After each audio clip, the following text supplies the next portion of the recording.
All right, good morning, everybody. Welcome back for another Top 5 series for the Spotlight series from the Continuing Committee. I'm Maggie Gepper, the Vice Chair, and today we have with us on audio Brian Sykes, our head moderator and all-around good guy. I'm looking forward to seeing him at the Manassas, Virginia Masters coming up in a few weeks. So, hey, good morning, Brian. Thanks for joining me from your morning commute. Yeah, good morning. Coming to you live from DC traffic. It's great to be here. Thanks for having me. All right, so let's go ahead and get started. Brian today is doing top 5 original series for both first edition and second edition because he is, as far as I can tell, a big enthusiast of both editions. So I've got his cards lined up since he's just on audio for us. So I'll be popping those up for us. So Brian, let's start with your. Go back here. Let's start with your first edition. I guess we can start with honorable mentions. Yeah, so I know that it's been a while since we've done these lists, but I was looking over it last night, and the one card that gets an honorable mention is the card that's like the center of my entire top 5 list, is Classic Communicator. The card in and of itself is a good card. There's nothing wrong with it, but as you'll see from my list, the people who can like pull it out of their pocket mid-mission attempt are the cards that win you games. So it's kind of hard to talk about that without talking about what the communicator itself, is and does. So communicator gets downloaded by both Odo and Ensign O'Brien, and it is allows one of your TOS personnel present to add a skill from one of your other compatible TOS personnel. So that's pretty awesome, for sure. And if you can get that in the middle of a mission attempt, that's great. Exactly. I played I know we're not talking mirror today, but I played a Terran Empire TOS mirror deck at the regionals last year up in DC, and James T. Kirk, who's the Mirror Kirk, he downloads this at special download speed, and that card literally won me, I think, 2 of my 3 games that day. So, it's definitely a good card. And even after you download it, if you know what's coming, like if you get stopped by a dilemma or something like that, and you're 1 skill short, you can like dial up that skill from one of your people there, and it's all around good card. Should be in every TOS deck. Excellent. Well, I always like devices and equipment and stuff like that, so that's good. All right, so do you want to start with number 5 or no, and count our way up to number 1 then? Yeah, well, we'll start with number 5. That's fine. I don't have the forum up in front of me, so you're gonna have to remind me what order my cards were in, and we'll talk through them. How's that sound? I believe Odo started as your number 5. Did he? I thought Scotty was my number 5, or maybe I'm misremembering. All right. Let me go back to the forum. Let's see. This is down quite a ways now. We've gotten all the way to like page 4 for my top 5 stuff. There we are. Oh, even farther, page 5. Man, started this whole thing a long time ago. All right, here we are. Here.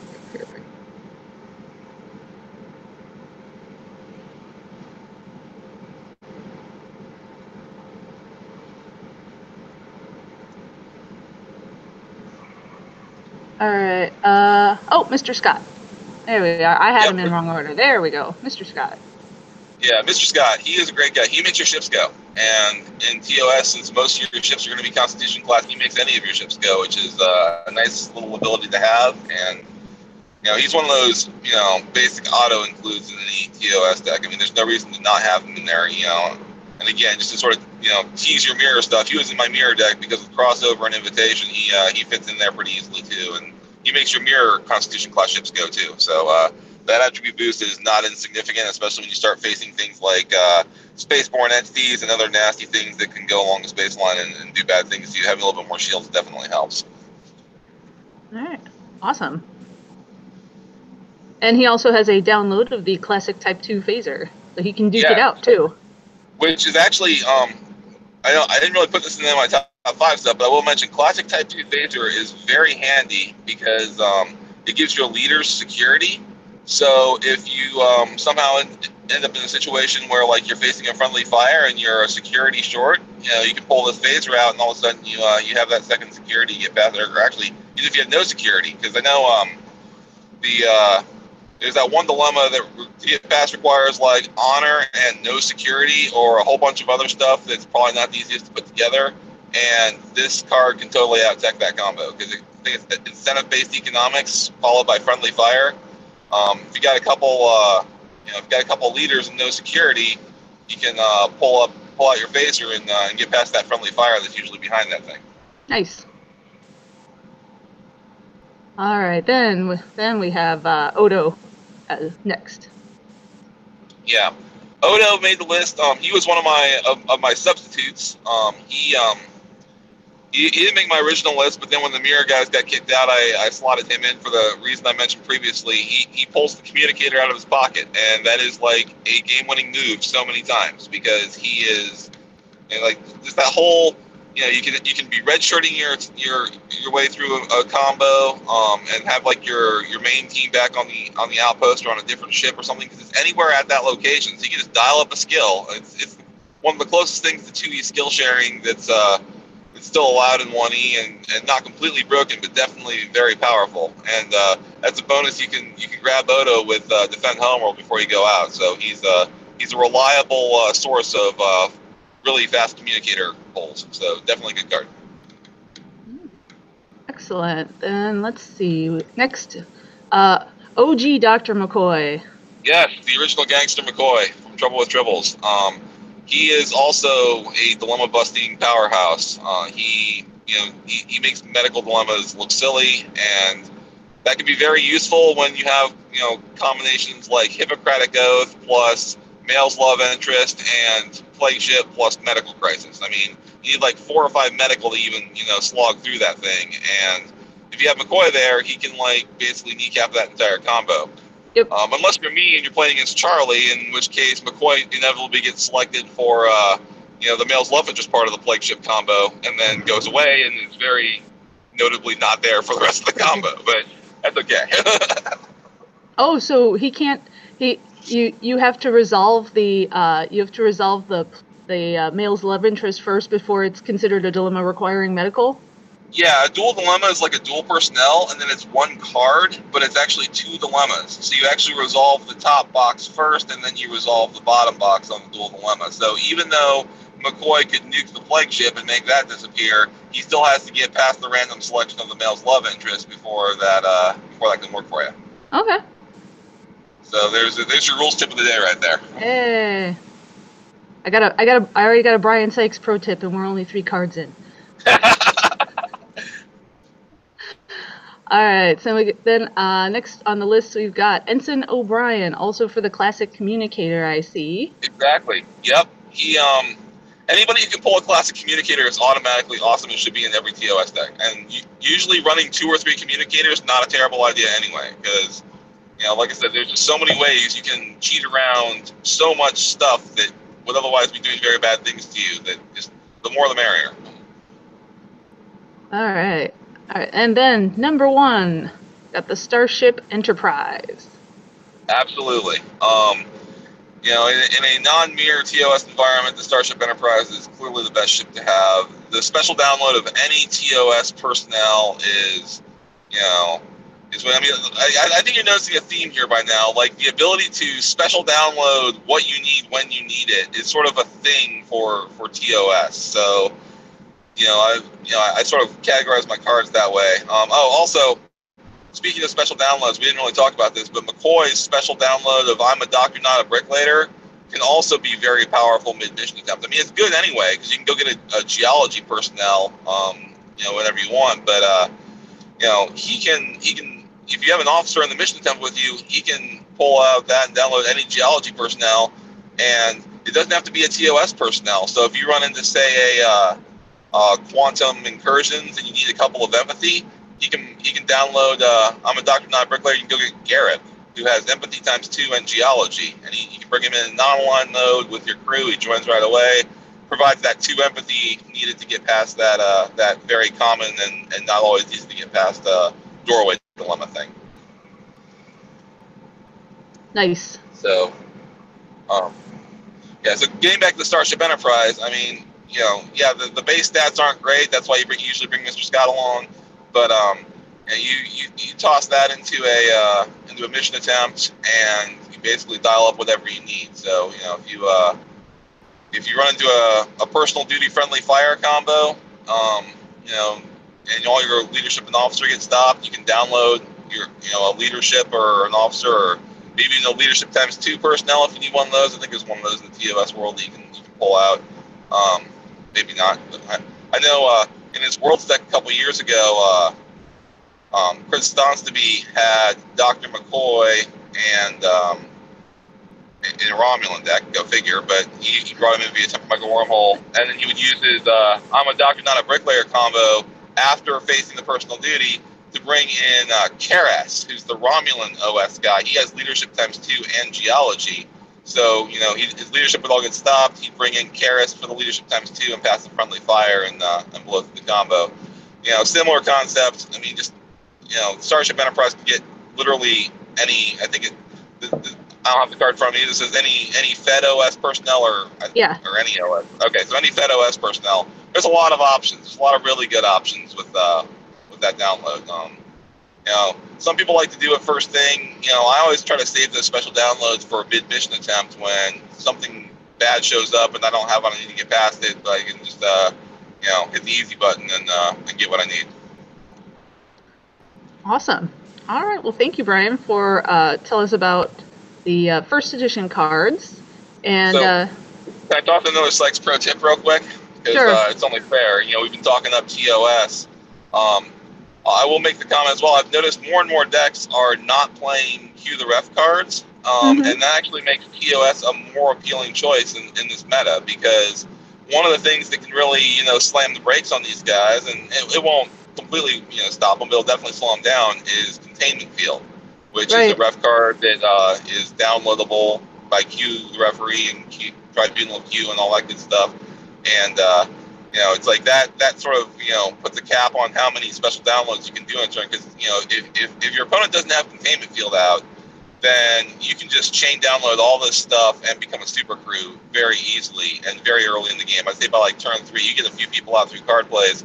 Then you just whoever you have, just go out and see what happens, and then you just start pulling in anything you need to do whatever you got to do. And it's a very strong theme, and without a Containment Field on the other side, it can just go nuts. So if you think you're going to see TOS in your meta, I highly recommend running Cue the Referee stuff and keeping that Containment Field handy. Yeah, definitely a good idea. Definitely a good idea. I've been noticing the lack of Cue the Ref cards, the referee icon cards lately when I've been looking at all the decks, first edition beginner decks, and just thinking back to the bad old days of like 2000, 2001, where it was like my entire Q's tent was all referee cards because it was just so bad. The meta was such so cheesy, and like to think that you could run without all that stuff now is really gratifying. It is. I mean, I think the most needed referee cards at this point have basically become OTF rules.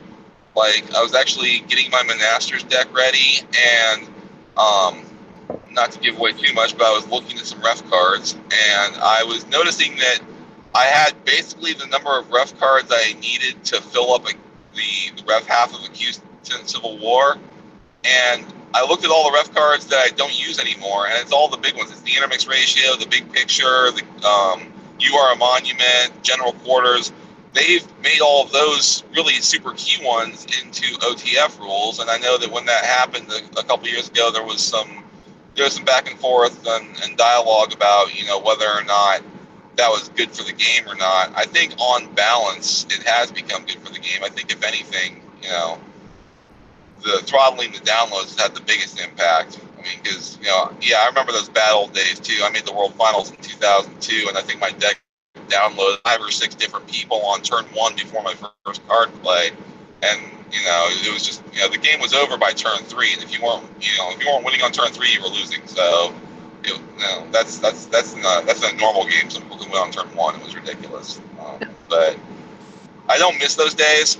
Actually, I've said on the boards probably several times at this point that one of the things that actually got me back into 1E was the TNG block cards that came out a couple years ago, and the OTF rule set as a concept. And I playing like I think it was Nationals in San Diego, and I want to say early 2013 when I was out there on a business trip. They did like a Silverton OTF TNG Super Draft tournament where basically you got like probably a couple hundred cards to build a deck with, and it was really good. It was a lot of fun. It was probably the most fun I've had playing first edition in years, and it got me back into the one-y thing. And ever since then, when you sit down and you start playing OTF, you realize that if you have a ban list of 40 or 50 cards, I think it's smaller than that now, then there's thousands of cards in the game that allow you to make really, really fun decks and enjoy playing the game. It was only the 40 or 50 really degenerate cards that were causing the problem. And you get that top layer of bad cheese out of the way, and there's a really good game underneath. So I don't mind the ref cards not being as emphasized. I mean, there's still a few really good useful ones. I mean, with the return of the original Q stent, you're seeing prevalence of more Key Vespaggio, and myself, I'm always a fan of drawing cards, so I like to bring Mirror Image along and profit off that. Obelisk of Misaka, keeps the fleet decks at least a little bit throttled, not a lot, but a little bit, and allows you to do the Misaka on yourself deal, which there's been more games I can remember where I've had a really crap hand and just do a quick Misaka and refresh the whole thing, and the situation gets better more often than not. So there's definitely a few good heroes out there. Also Stratagema, if you're running Homeworlds, it's basically an auto include. Sorry, I don't mean to filibuster the one edition of this program, but yeah, you got me on QRF cards, and I definitely see the appeal of not running it because redshirting missions is always fun. But I think a well-timed Q card definitely still has its place in today's meta. All right. Well, hey, let's go ahead and move on to second edition then.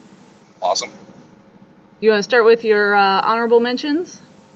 Yeah. So I know the thread's probably buried at this point, but there were 3 honorable mentions that I got to give credit to the other guys in the thread. I think Casey Wickham from your area chimed in, and I think Ben Liebeck may have chimed in as well. But I know that Nils Barris is absolutely deadly with original series. If you know how original series works, you can be very dangerous in any tournament field. I played TOS probably more than any other affiliation. It's like the one affiliation where I've solved the achievement puzzle. I got all the achievements on the TOS section of the board. I think 2014 was my year of TOS. I played in about 5 or 6 tournaments that year, and I played a different TOS deck basically every time. And that's one thing I'll say going into this is TOS is probably the most versatile affiliation in second edition. Like whatever you want to do, like if you just think of a concept, like I want a speed deck, or I want a control deck, or I want an 8472 deck. I mean, anything you want to do, you can probably find a way to do it with TOS and be very competitive. So they have a lot of flexibility with how they play out. But having said that, let's go into the honorable mentions. I know Nils Barris was one of the cards that was mentioned. That was in somebody's top 5. Like I think all these honorable mentions are like my top 8. So they're all. I agree with all of them being very good cards. Nils Barris, he's great against Maquis. If they drop a biogenic weapon on you, or if you have a tragic turn sitting on your mission that's causing you problems, he can make bad stuff go away. After it's already on there. I think that might be something that's unique to him in the game. I'm not aware of any other cards that blow a dilemma off your mission once it's already on there. I know that obviously you can destroy events. I don't think so. That's some design space there. Absolutely. Are you listening to me, designers? Yeah, he definitely was a novel addition to the TOS family when he got made a couple years ago now, and definitely a unique and very strong upgrade ability. I mean, that's the thing about TOS. Like if you need their ability, you can pay for it and get it. If you don't need their ability, you can just drop people for cheap and go about solving your missions. It's it goes back to that versatility. So yeah, definitely definitely a good honorable mention there. The second one I'll mention, and the next 2 honorable mentions are both basically for the same reason. It's their ability to download cool things. One is highly decorated Kirk. I know sometimes he doesn't get as much love because original thinker Kirk is is the Kirk of choice for a lot of TOS decks. But I like highly decorated Captain. I think Casey mentioned him, and Casey's take was right. I mean, you can get any two, like I think it's TOS or Temporal or Assault or Maneuver cards. Mm-hmm. He was one of the key players in my TOS battle deck that I was running a couple years ago because he could either get me more ships or more battle cards if I already had the ships to go shoot people with, or get if I'd already blown my opponent up, he could get me whatever people I needed to go do missions with. I mean, so many options. I mean, the +3 is a bit of a hefty price to pay retail for, but the fact that you get 2 choice cards out of it is I think a fairly good trade for that +3 counters. That's he's definitely got skill. And the other one, and it's for the same reason, is Commander Uhura. She's the one. She's the 4 cost. What I call the movie feds crew. That's the guys from TMP with their goofy looking uniforms. They got popular when they came out, I think around 2011 or so, because you could drop movie feds Kirk on people, and all your 4 cost people avoid random selections and make your opponent's dilemma pile look silly more often than not. So, I actually haven't played the movie feds deck yet. I've played against it several times, but that's on my list of decks to build at some point. But Commander Uhura was actually not part of that original crew. She got added later, but her ability is very good because she can download a commander, which highly decorated Kirk's a commander. And she can also download an interrupt, and especially in my TOS battle deck, that was a very she was always good to have because even if I didn't draw anything I needed, I could play her, download Kirk and interrupt. And my interrupt of choice in that deck was what's the name of that card? Surprise Amity from These Are the Voyages set. It's the one where when your opponent solves a mission, if they have more points than you play that, and you just stop all of their people in play everywhere, so you basically end their turn for them, and then it goes under your deck so you can reuse it. And in a battle deck, when they solve their space mission, which despite my best efforts, people tend to do from time to time, that was my emergency break card to trap them at that space mission, so I could then go shoot them before they could go on and outrun me. So that's a strong card in of itself, and the fact that Uhura downloads it is good. So it's like download her, download highly decorated Kirk, download whatever else you need. I mean, I know some of the players. I know Corbett especially. I'll give him a shout out on this thing. He usually shouts me out on his stuff. So he likes to complain about how downloading makes the game easy and cheap, and that's why all the broken stuff is based on downloading. And that's not entirely wrong. I tend to have some fairly strong sympathy for that argument.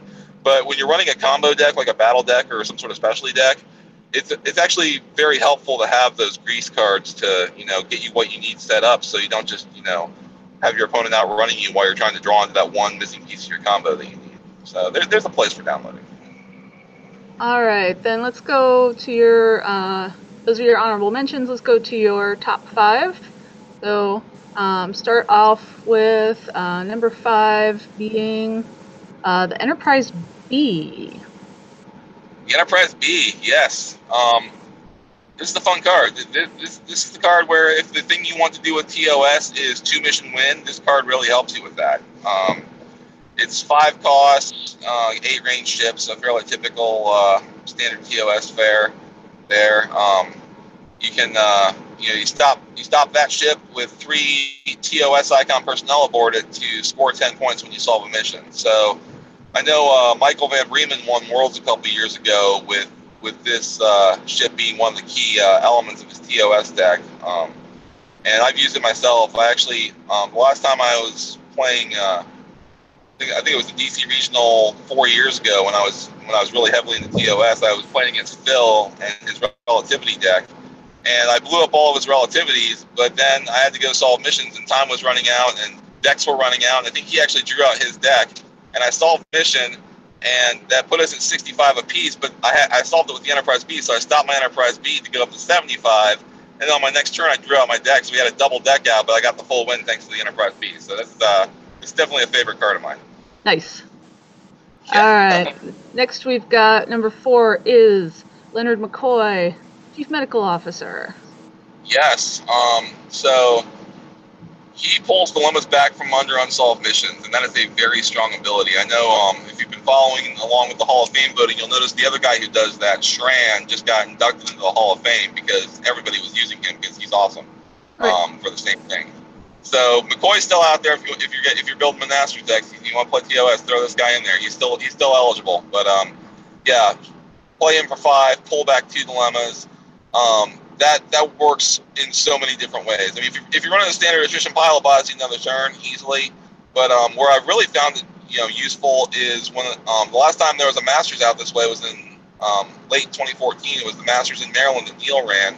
I played TOS with Species 8472 dilemma pile, and basically it was a bunch of 8472 dilemmas and secret identity to get rid of people that I needed to get rid of to make those things hit, and then wall dilemmas with dial a skill like counterinsurgency program or infinite diversity or rapid progress, those types of dilemmas.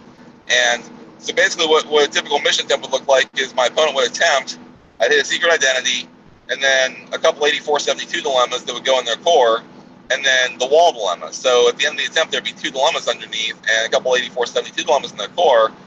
I would play McCoy on my turn, pull back the secret identity and the wall dilemma, and basically just, undo all their work. And now they're going into a completely open mission again, and they already have a couple dilemmas in their core, so it would allow me to get a couple more dilemmas in their core, along the way. It worked out really well. So, yeah, that's one specific case of how powerful he is, which is why I love pairing original series with the 8472 stuff. I think that's a very strong pairing. So, unfortunately, I was so fast with it. Ben Hosp and I both brought the same concept to the first tournament that set was eligible that we had here in DC, and we outpaced the achievement for playing 8472 by a couple months. So I still don't have that achievement, even though I've already played 8472 a bunch of times. So yeah, I actually have the gold on the win for that. Okay, well, you're welcome. I'm glad I was so far out in front of it that left space for you to go get that one. Yay! Yeah, strangely, I did it with Voyager, not with original series. Okay. Well, we'll circle back to this team with a couple cards further up the list, and I'll explain why OS and 8472 is a great pairing. All right, so why don't you go on to number 3, the USS Enterprise, where she belongs. Yes, this is the ship part of the movie Feds team. It's a 7-cost ship, so you either pay full retail for it, and it lets you download any Fed that costs 4 or more and play them at -4. So you basically you get a 3-cost ship on net out of it, or if you just need a quick ship to drop and go, you can just play it at -4 and not get the download. So either way, it's good. As I mentioned in the thread, this is the only TOS ship that can play for 3 because they're known for cheap ships, but all the other cheap TOS ships have a 2-play requirements. To play this, you must command, I think, 4 TOS personnel, or 4 mirror TOS personnel if we're talking the mirror stuff. But this one you can just drop on turn 1, and that actually has some advantages. If I draw this in my opening hand, it's usually my first turn card play, and I'll usually go get like a Commander Uhura or a there's a couple other 4-costers I run. I know I don't run the 4-cost McCoy. I know that's a fairly common thing where it's like you play the Enterprise, you go get movie Feds McCoy, and then he lets your next TOS personnel play at -3 when you pay full price for him, and then people would drop another person for additional cheapy stuff. You can get a bunch of stuff out in one turn. But I like to use it for the Commander Uhura download in my battle deck, or sometimes if I'm running the DS9 crew because they have to play to a ship. If I have a bunch of them in my hand and I don't have the TOS guys yet to play the cheap ships, I'll just drop this thing for 3 so I have a landing spot for those DS9 Tribbles crew to play to early game. That way I don't clog up my hand. So yeah, a lot of good options there. There's really not a lot of downside to playing this ship. All right, cool. Then speaking of the TOS staffer DS9 personnel, your number 2 we've got is Benjamin Sisko command staffer, which I'm sitting here shuddering. Ugh. Yeah, no, you see what I did there? That's called a segue, and then the broadcast is segue right to the Commander Sisko. Yeah, people shudder at him. he's very strong. There's no doubt about it. But he's only very strong in a certain build. So even though he's a DS9 icon person, he basically fits in a TOS deck, and he's only really super good in the TOS deck. I know one time I tried to do something with the non-aligned Orion Thieves and Deep Space Nine and that Cisco to try to cancel interrupts with the DS9 deck. It didn't work very well. I mean, it can be done, but really you're dropping him on an OS ship and he's geeking out with Captain Kirk, and that's when he becomes awesome. And he is very strong. I'm not sure he's overpowered because there are a lot of really powerful interrupts, and aside from Grav Plating Trap, which is just, Captain Generic of the interrupt counters, there's not a lot of really good counter options for TOS specifically to cancel interrupts. So he's your answer for that. And I think another honorable mention I'll toss in here is Staffer Worf, or I forget what his subtitle is, but basically the 4-cost Worf that you can return him to hand to cancel events. That only the cheap events though. So it's like if you pay like 4 for heightened perception, you can't do anything about it. But if you're popping off at what costs or field studies or annoying crap like that, then having Worf to return to hand to cancel that is helpful. He's actually, I'm doing sort of a Cisco Worf combo here because they're both really good for the same reason. But against Phil's relativity deck, I was actually using Worf to cancel temporal transporters, which made Phil very sad, but it was really funny. And then Staffer Cisco, he cancels things like skill cheating interrupts. So again, if you're running skill wall pile, if people are playing things like shady resources, or I know recently you, Maggie, I saw what you did. You play I Need a Little Counseling. That's some old school tech right there. And Cisco's the original old schooler, so he's not. No, we're not having with that. So yeah, he's definitely a good guy to have around. I don't think he's broken. I don't think he needs errata. He's just a very strong, good card, and yeah, he should be in every TOS deck. But that's okay. Culture specific power is not a bad thing. So he's cool. So that actually, talking about blocking skill gaining, that does in fact bring us to your number 1 card, which is there's one of those segues again. Great. Yeah, one of the only support verbs for TOS. They don't have hardly any verbs at all. Well, when you have coordinated counterattack as your 1 support card, you don't need any other culture-specific verbs because it's that good. I mean, I love this card. I've loved this card since the day it came out. I'm one of those nerdy people who in 2004, when Necessary Evil was new, I memorized the list of regular skills so I could abuse Counterinsurgency Program and the Dreamer and the Dream and Harsh Conditions. That was like my go-to combo of choice for like 2 years, mainly because it completely kneecapped Klingon Riker, which was running all over the place back then. It's like, you hit him with a Dreamer and then a Harsh Conditions, and you name a skill, and then Counterinsurgency Program, you name the same skill, and they're all stopped. There's nothing they can do about it. They discard their hand, and then Klingon Riker can't do anything until you get more cards in your hand. So what did I do? I dropped that in impasse, so my opponent couldn't draw a card for 3 turns.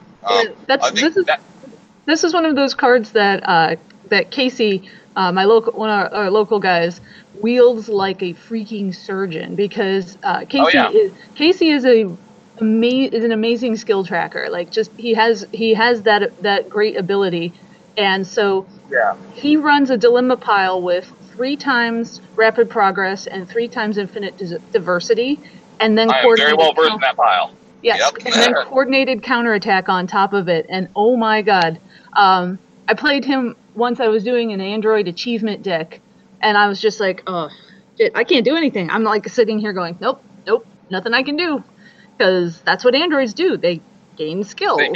Yeah. No, he puts that card puts playing androids on easy mode for you. It's great. Because but yeah, I mean, skill tracking is an art, and it requires you to be knowledgeable about the game and knowledgeable about the cards. And so I think there are probably 4 or 5 people who are just really, really good at skill tracking that play this game. I know you mentioned Casey. I tend to think of myself as a fairly decent skill tracker. MVB has demonstrated himself to be adept at the whole skill tracking thing. Scott Boffman down in North Carolina, he was running dial a skill wall dilemmas for a while, and yeah, I mean, if you know what you're doing with it, and you have the anti-skill gaining tech out, you can really put an opponent in a holding pattern for several turns while you play your game. Now, the downside of that is if you miss track, it can go very, very badly, very, very quickly. I've lost more than a few games because I thought I had somebody tracked, and they pull out like a random geology that I forgot about or something like that, and then I get to feel silly. So it's a bit risk reward, but if you trust your skill, then you can do a lot of good things with that. So coordinated counterattack, like that was my auto populate number one as soon as you put that list up. There was no question that is my number one card for TOS. I put it in all my TOS decks, no matter what I'm trying to do, whether it's battle or 8472 or whatever else. Because those skill walls just do so many things, and really with the 8472 pile specifically, because you're spending so many dilemma points on the 8472 dilemmas, which don't actually do anything in the current mission attempt, you need a low cost, high stopping power, thing to pair with that. And so your counterinsurgency programs and your rapid progresses, that's your stopping power there. I mean, Yep.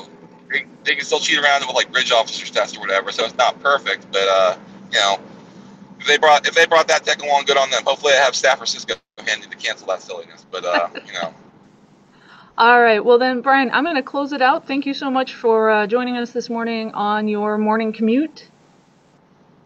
My pleasure.